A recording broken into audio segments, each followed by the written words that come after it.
দেবতার খোঁজ স্বরচিত কবিতা। দেবতা কবুও খোদার অন্ন নিয়ে আসে না দ্বারে, মানুষের তৈরি নানাবিধ অন্ন দিতে হয় বরং তারে।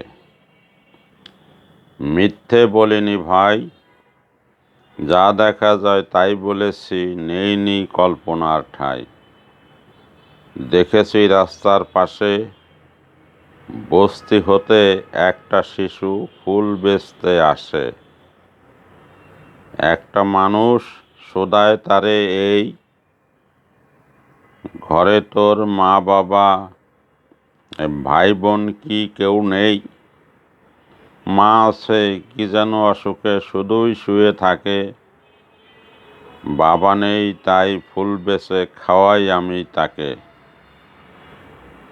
ফুল নিয়ে ঘুরতে ঘুরতে গায়ে পাই না বল, শুনে মানুষটা ঠেকাতে পারে না নিজ অশ্রু জল।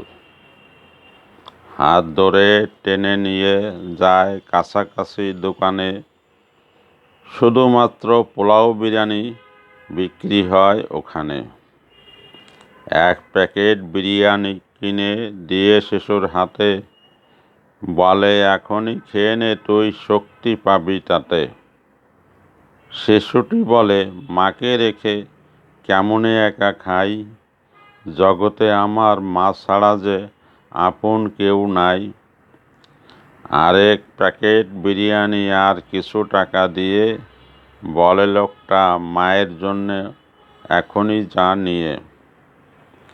শিশু ভাবে ফুল বেচতে আসি যে রোজ রোজ, আজকে শুধু পেলাম এক মহান দেবতার খোঁজ।